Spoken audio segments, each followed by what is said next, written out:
Hello, this is Carl from Denmark.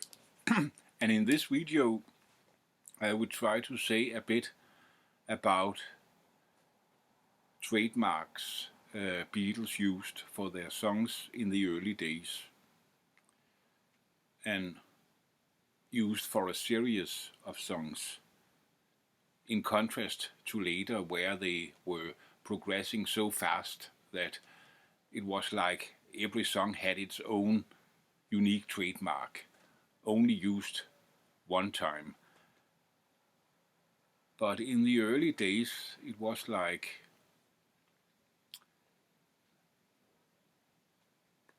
there was something they could use as a trademark for 3 or 4 or maybe more songs. And it makes sense that they thinking about, well, they wasn't that well known yet. They were making their name and they had to have something recognizable that was kind of their thing. And as I see it, others may disagree.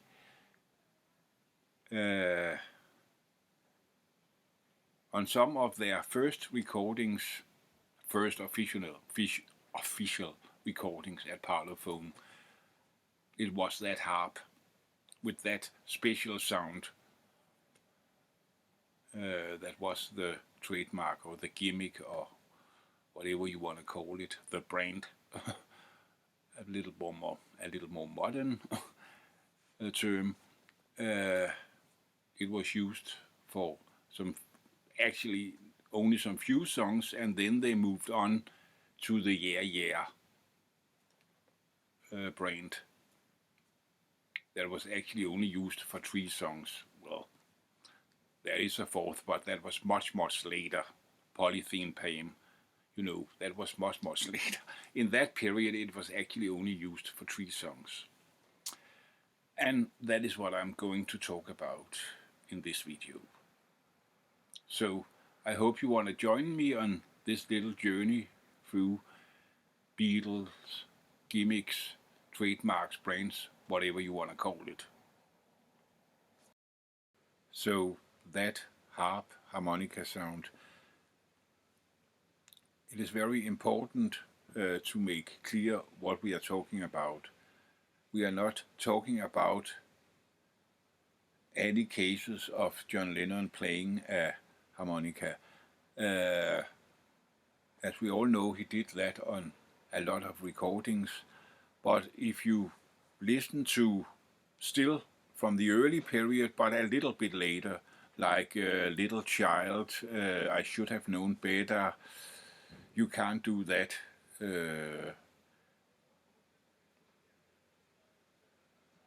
is there a harmonica on You Can't Do That?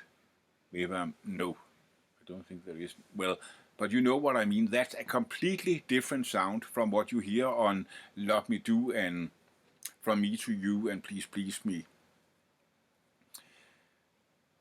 So it is that early sound I am talking about, that very high, a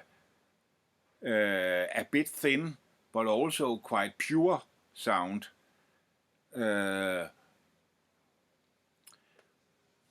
That's what I'm talking about. It has that windy feel and sort of make you think about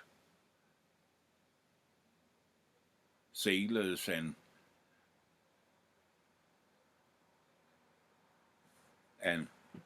ships and wind in the sails and such stuff.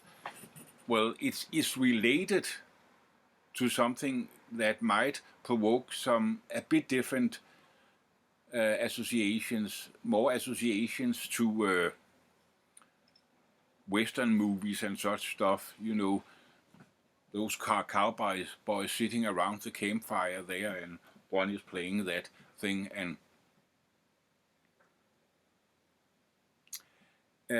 you can hear that on a recording by Brian Hyland called Sealed with a Kiss. and it's very similar, but it's still a little bit different. That exact sound, well, it was developed by Delbert McClinton, and John Lennon actually met Delbert McClinton at some point and asked him, how do you do that? And Delbert McClinton showed him. So John learned from the master himself the way to do it, and did it on some few of the early Beatles recordings. But it is important to remember, as I said a little earlier, that when Beatles released the Love Me Do single, they were not that big famous hit history yet. They were popular in Liverpool, but not in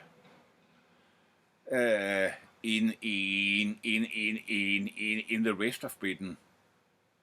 And outside Britain, well, they were famous in Hamburg, not in the entire Germany, but in Hamburg. And outside Hamburg and Liverpool, if you're talking about other European countries, if you're talking about outside Europe, no one have ever heard about them. So it was very important for them to sort of say, here we are, and this is who we are, and this is what we are. So to became noticed. And they tried to do that with that harp sound. And as I said, it wasn't completely original. John had it from Delbert McClinton, as I told you, and there had been a hit shortly before with Bruce Channel called Hey Baby, with Delbert McClinton playing that kind of harp on it. There had also been another recording, actually a British recording, so the Beatles was not even the first in Britain to do it, about Frank Ifield, I Remember You. And later on, in the beginning of the 70s, John mentioned that in an interview in a very harsh way. He called it an awful song. Well, but the Beatles themselves played it in the early days. It's on Live at Star Club Hamburg, and you can hear them there playing it very close to Frank Ifield's version, and with John playing that harmonica part.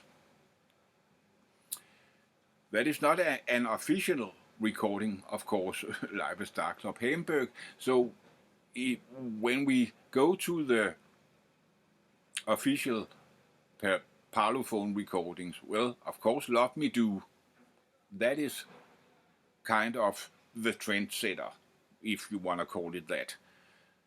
The B-side, no, there's no harp there on P.S. I Love You, so we have to move on a bit later with Please Please Me and There's a Place. And then, of course, From Me to You, and there's a bit of harp in the background on Thank You Girl. And that's about it when we're talking about original songs. Then there's the Beatles cover of Change, originally recorded by a group called the Crookies. And they used that harp sound there too. Actually, in a way, quite similar to the way it is done on Frank Ifield's I Remember You. So if you count that cover with, there are 6 recordings.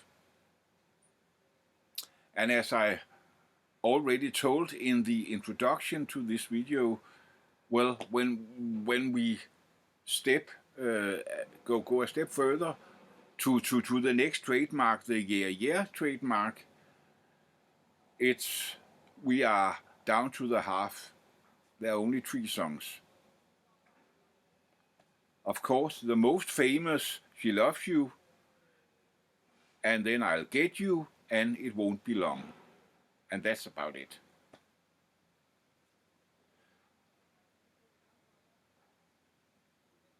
There are some things you could say are variations of it, with could be repeated words, or could be some kind of outcries of some kind. You could say in I Should Have Known Better, whoa, whoa, is that a variation of yeah, yeah, yeah? Maybe you could say that it's a bit far out, in my opinion. But you could maybe say that. One thing I think is very important to mention is that, well, Beatles were never really repeating themselves. If you look at those songs with the harp, yes, they use that harp, but they are not that alike.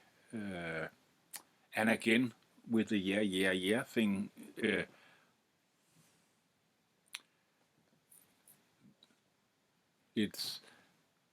they use that gimmick, but in different ways. In She Loves You, you got it in that form. She loves you, yeah, yeah, yeah. She loves you, yeah, yeah, yeah, with all that repeating. And then you turn the single around and listen to I'll Get You, and oh yeah, oh yeah. It's a completely different use of it. And then in It Won't Be Long, it's this call response thing. It won't be long. Yeah, yeah, yeah. It won't be long. Yeah, yeah, yeah, yeah, yeah. Like, call response thing. So, and as I said before, that there's only these 3, and then they kind of moved on. And what they did after that, you can't really say that there are some repeated trademark.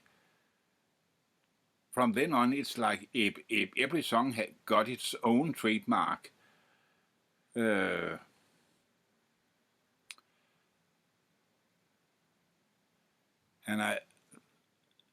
that might be the most important thing, I think, that they were really not repeating themselves, and they are constantly moving on and did things they had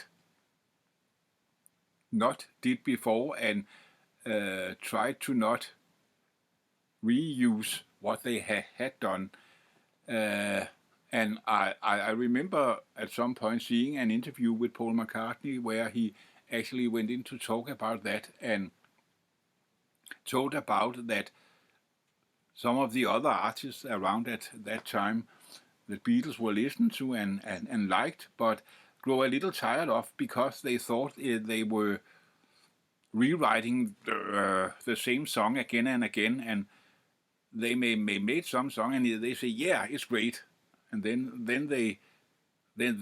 came the next one, and they said, well, isn't it very much the same? And how they were trying to avoid that and constantly doing something new. And they did. I guess every Beatles fan in the world would agree to that. And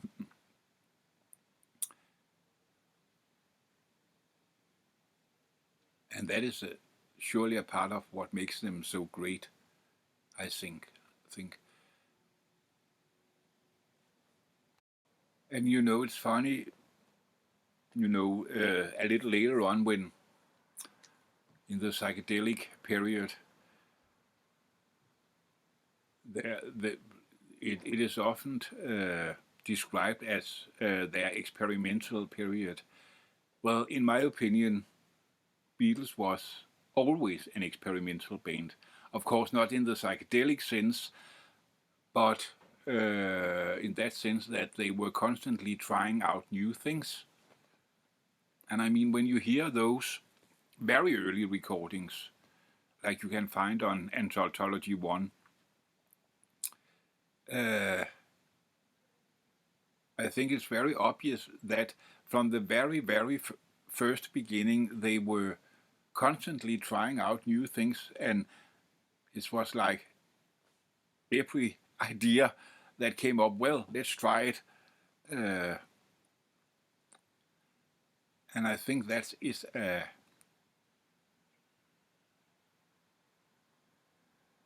very, if you can say, Beatle-ish thing. That this, okay, we got an idea, we tried, and trying out every idea they could come up with. So, in that sense, they were an experimental band from the very first beginning. But as things developed, yeah, the experiments got a little more special, weird, whatever you want to call it. Uh,